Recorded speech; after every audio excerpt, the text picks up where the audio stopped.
Hello, and welcome to this Prepositions live class with CINCILINGUA.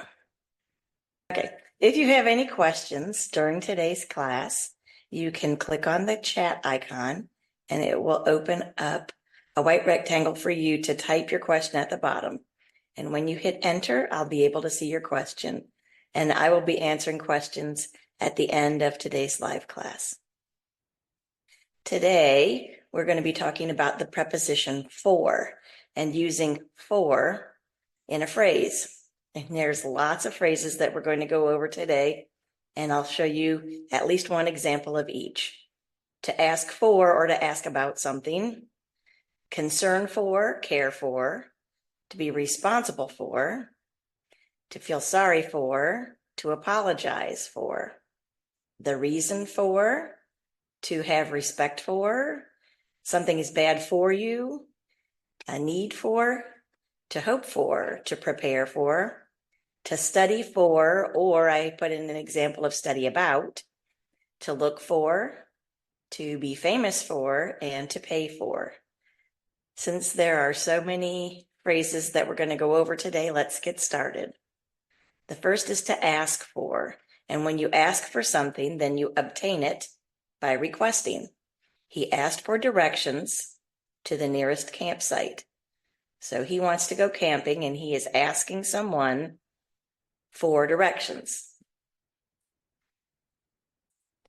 We asked for permission to sell our fruit at the outdoor market.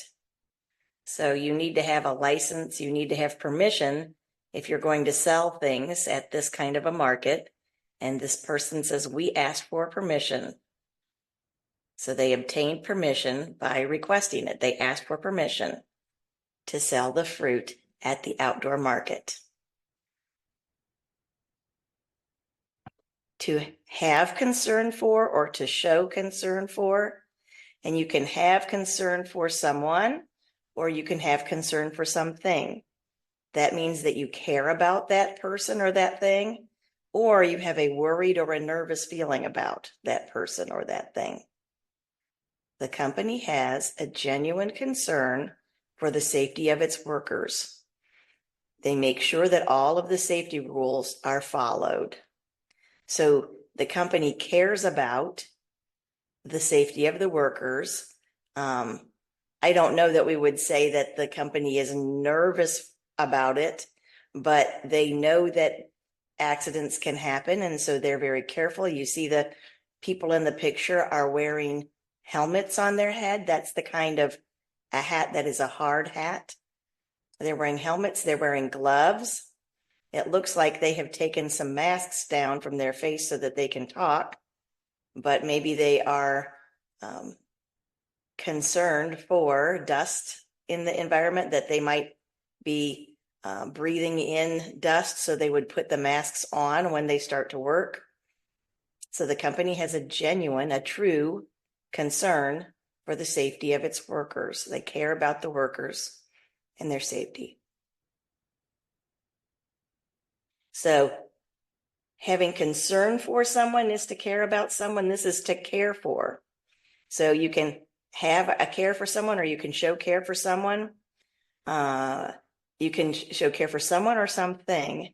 That means that you're going to help and you're going to protect. I promised to care for my neighbor's dog while they are out of town. So the person is going to help the dog, is going to protect the dog. In the case of a dog, the person is going to feed and walk the dog. All of that is part of caring for the dog. When you care for someone or you care for something, you help it, you protect it. You do things that are helpful.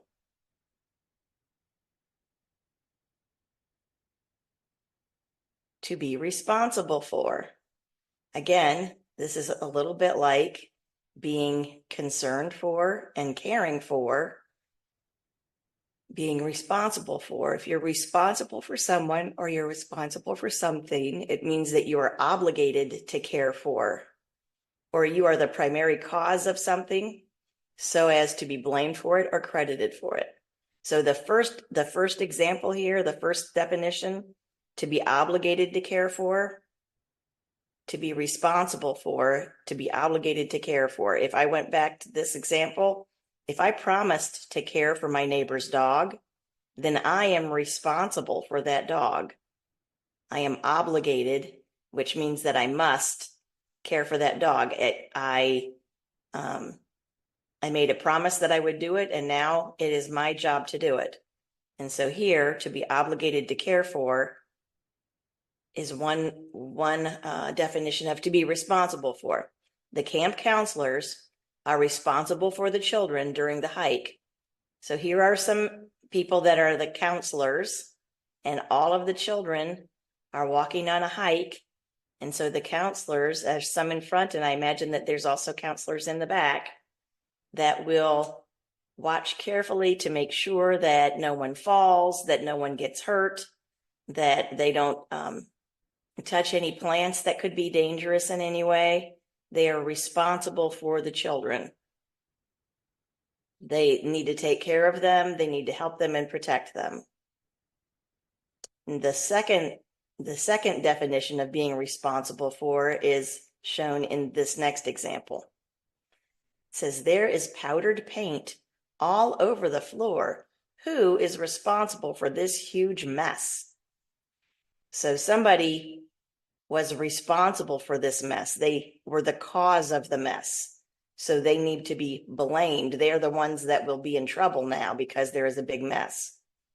Someone could also be responsible for a big success. If they're responsible for the success, then they will be praised for that success. Maybe you were responsible for a big sale at your company, and then you will get a raise in your salary.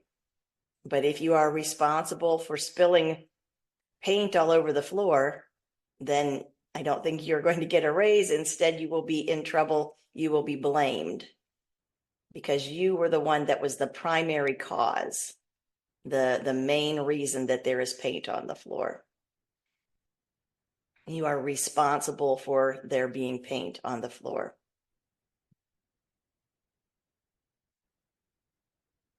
To be sorry for, or to feel sorry for. You can feel sorry for someone, or you can feel sorry for doing something. If the first one, to feel sorry for someone, means to feel sympathy or pity for someone. And that's what we're going to talk about in this example. And then the next definition will be on the next page. So to feel sympathy for or pity for someone. And so the person in the wheelchair is saying, I like to be treated the same as everyone else. I don't like it when people feel sorry for me because I am in a wheelchair.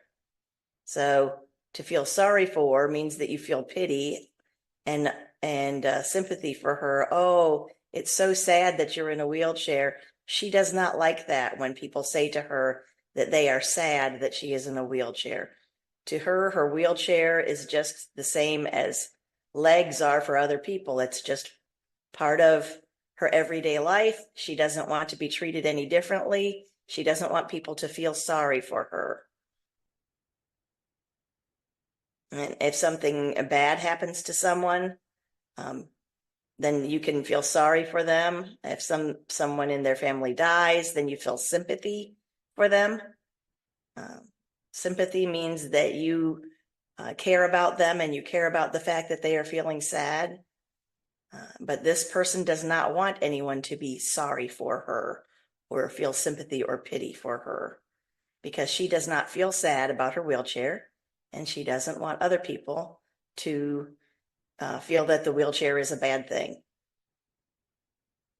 The next the next definition about feeling sorry for is to feel regret for doing something. So the person says, I am so sorry for spilling my wine on your tablecloth. I hope it will not stain. I'm so sorry for spilling the wine. I feel regret for doing that. I'm sorry for doing that. And another phrase that uses for, and I included it on the same page, is to apologize for, to express regret. So when you say that you are sorry for something, then you are apologizing for that. So I apologize for spilling my wine on your tablecloth. Please forgive me. When you feel sorry about doing something, then you apologize for that. So I feel sorry for it. I apologize for it. I am sorry for spilling my wine. I apologize for spilling my wine on your nice white tablecloth. Please forgive me. I hope it doesn't stain. So those two, to feel sorry for and to apologize for, go together so well that I went ahead and I put them both on the same slide. A reason for something. When you give a reason for something, then it is a statement that is given in justification of or in explanation of a belief or an action. So when you justify something, then you tell why it's happening. Or when you explain something, in this case, you're explaining why it's happening. So there is a big sale right now on bananas. Bananas are very inexpensive, and let's find out why. The store received a large shipment of bananas. There are a lot of bananas, and they need to be sold before they are spoiled. That is the reason for the sale. The reason for the sale. So the reason why, the explanation about why, the justification explaining why the bananas are on sale. That is the action of having a sale for bananas, and we are justifying or explaining the action of having a sale price for the bananas. We can also justify or explain a belief. So it says, a few of my family members have improved their health by using essential oils. That is the reason for my interest in trying essential oils myself. So I personally don't know a lot about essential oils. It is something that I have heard people talking about, but I know that there are many people that have a very strong belief in the healing power of essential oils. And the reason for their belief is probably because they or members of their family have improved their health by using those essential oils.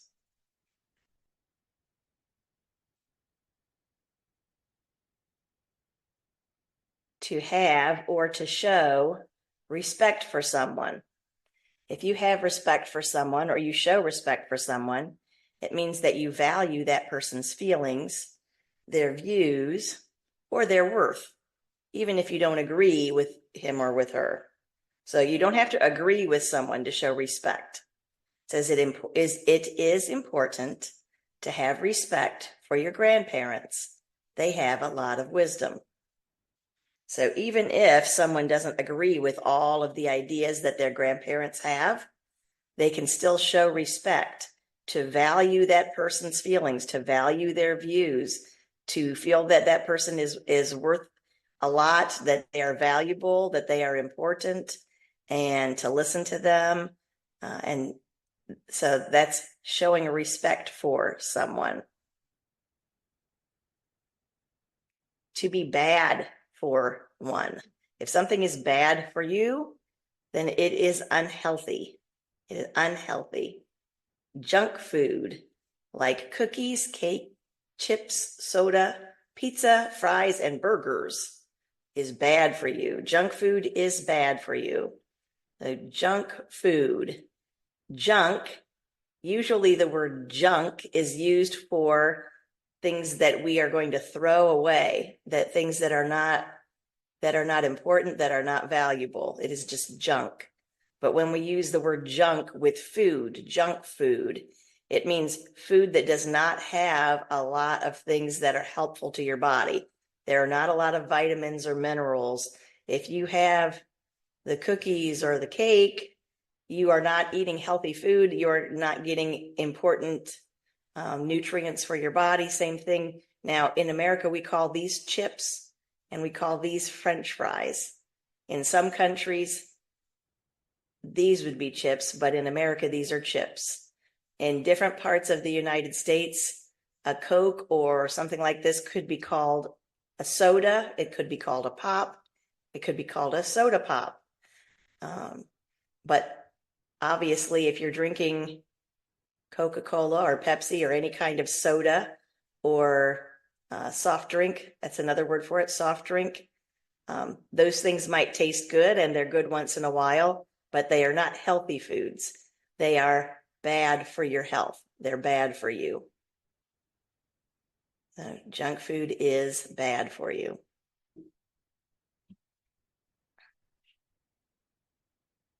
Need for, a need for someone, a need for something. If you're talking about the circumstances in which something is necessary, or when a course of action is required, it means that you must have something or you must do something. There is definitely a need for a warm coat and hat on our trip. There is a need for it. It is necessary. You must have a warm coat and a hat for this trip.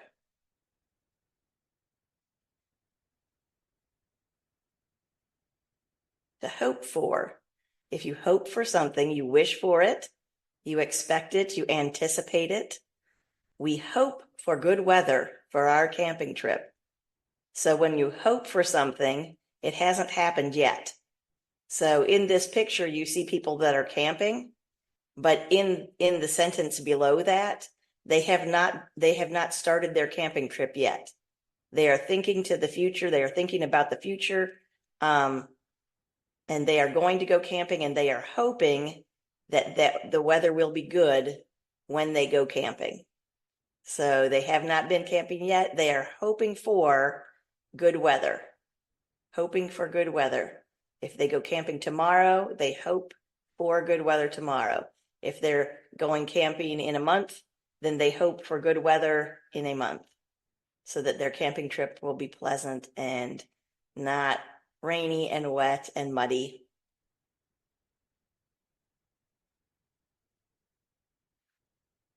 To prepare for.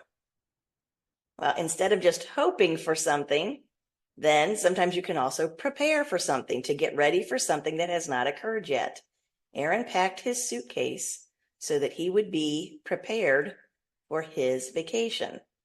So it looks like in his suitcase, he has something maybe for rain.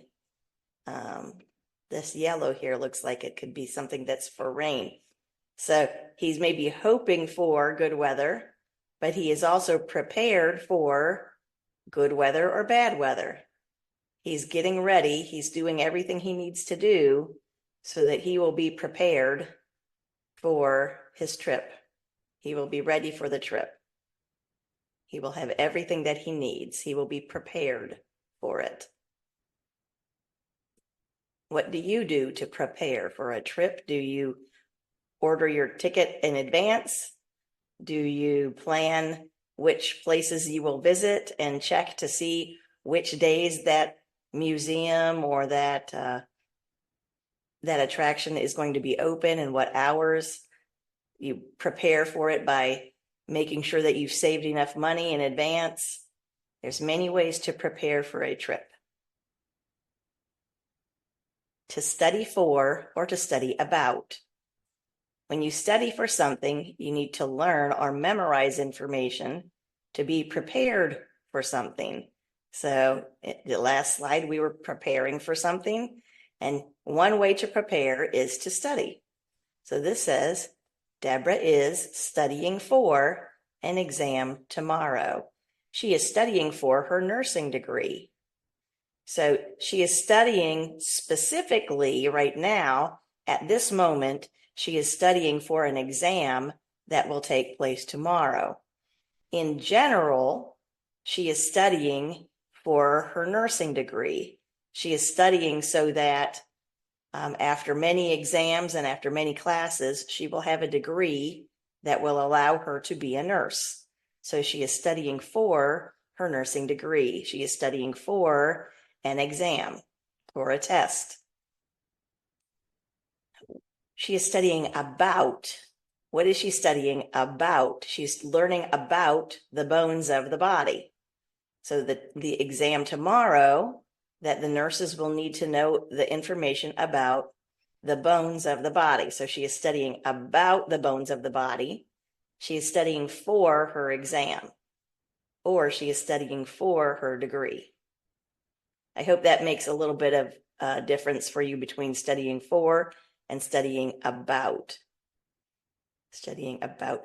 For example, if someone wants to be a meteorologist, which is a person that predicts what the weather will be like, they would study about clouds, and they would study about rain, and they would study about storms, and they would study about a lot of different things to help them as they study for a degree in meteorology that would allow them to predict the weather. Okay, to look for. To look for is to search or to try to find something. I often misplace my glasses. Let me say that over again. I often misplace my glasses. I spend a lot of time looking for them. So this person is searching, is trying to find her glasses. They must be at the bottom of her bag. She does not know where her glasses are, so she has to look for them or search for them or try to find them. To look for is different than to look at. Like when you are watching television, you are looking at the TV. But she is looking for something. It means that she doesn't know where it is, and she's not looking at it. If she was looking at her glasses, then she would know the location of her glasses, and then she would not have to search for them because she already knows exactly their location. Okay, to be famous for something. You can be famous for a product, or you can be famous for an accomplishment. If you are famous, that means to be well known. McDonald's is famous for burgers and French fries. Famous for burgers and French fries. And so we talked earlier about junk food. McDonald's would not be happy to hear people call their food junk food, but we did say burgers and French fries are a nice treat, but they are not something that you should eat for every meal because they don't have a lot of vitamins and healthy ingredients for your body. So McDonald's is famous for. When you see this sign, even little children know that means that's the place to go to get burgers and French fries. It's famous for that. Thomas Edison is famous for inventing the light bulb, among other things. Thomas Edison was a very famous inventor. I'm sorry. I feel like I need to sneeze. Don't want to sneeze, sneeze during class. But Thomas Edison invented many things. And one of the things that he invented that almost everybody uses is a light bulb. And so he is famous for inventing the light bulb. Famous for inventing. You see how we put ing? Famous for inventing. You can say that they're,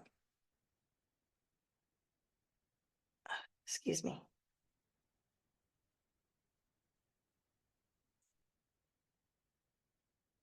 All right, we could say that Amelia Earhart is famous for flying. She was one of the first women to fly an airplane alone. She's famous for flying. People are famous for doing things. When you are famous for, we're going to put ing at the end of the verb of whatever it is that you did. So you're famous for inventing, famous for flying, famous for people can be famous for skating in the Olympics, or famous for skiing, or famous for, there's so many different sports that you can do in the Olympics. Okay, to pay for. To pay for, you can be paying for a product, or you can pay for someone else's expense. That means that you're going to give money for that. Or another definition of paying for is to be punished for something. The first example of to pay for, it says Paul is going to pay for his coffee. He's going to pay for his friend too. That means that he's going to pay for his friend's coffee. He's not buying a friend. He's not paying for his friend, but when you pay for someone, that means that you are going to pay for their expenses. And most of the time you pay for someone at a restaurant. You could pay for someone when you are buying something at the store. If I'm buying groceries and you're with me and you want to buy a few things, I can say, oh, it's okay. I'll pay for that. I'll pay for that. I'll pay for yours. And so then I pay for you. I pay for your expenses. And here, to pay for, meaning to be punished for. It says he was sent to jail to pay for his crimes.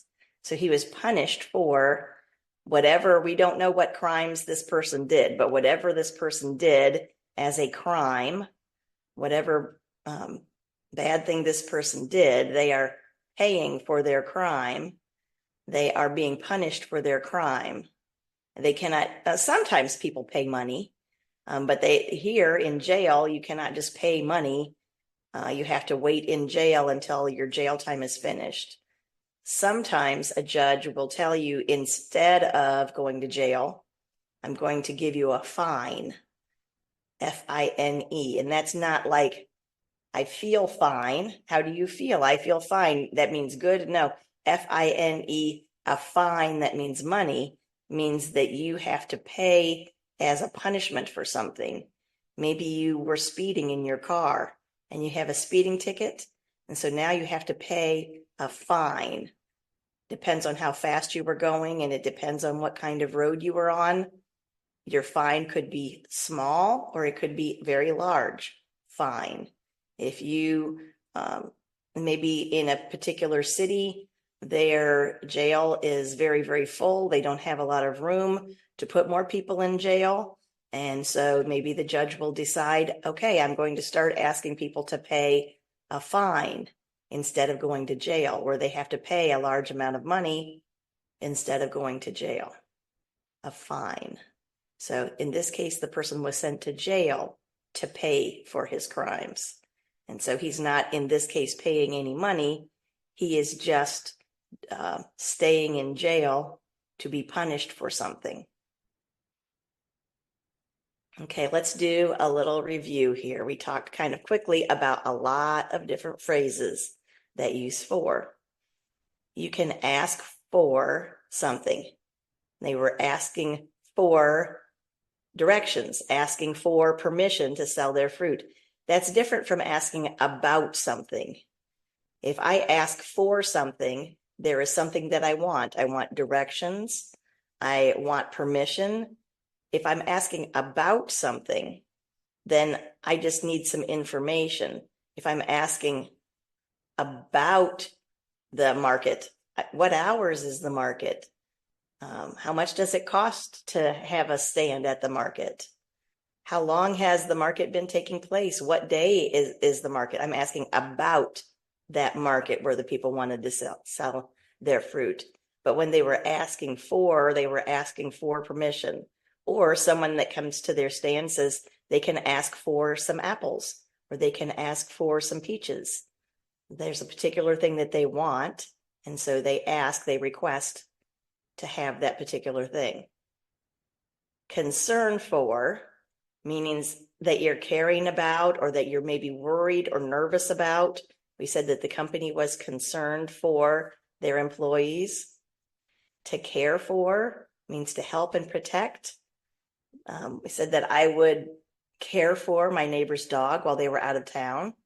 In very similar is to be responsible for. If I am caring for my neighbor's dog, then I am responsible for that dog. I have an obligation. I must take care of that dog. I'm responsible for it. Another meaning of responsible for was being the main cause of something, either the main cause for something being successful or being the main cause of something that was not good. So if you're the main cause of that big mess, if you're responsible for the mess, then you'll be in trouble. If you're responsible for the success of the company, then you could get a raise in your salary. To feel sorry for means that you feel regret about something. And if you feel regret, then you probably will apologize for that. You will say that you're sorry. You will express your regret. In one case, the woman said she didn't want people to feel sorry for her because she was in a wheelchair. The reason for something is when you're justifying an action and explaining why that action happened, or explaining why you have a particular belief. That is the reason for. Having respect for means valuing someone, or valuing their beliefs, or valuing their views. Even if you don't agree with that person, you can still value them. That's showing respect. If something is bad for you, it is unhealthy. And we gave examples of several kinds of junk food. I did, sorry. I'm trying to not sneeze on you. We said a couple kinds of junk food that we said are not good for you. They are bad for you. You have a need for something. We said they had a need for a warm coat and a hat. You hope for something. It means that whatever it is you're hoping for hasn't happened yet. And you're wishing for that. You're looking forward to that. You're anticipating that.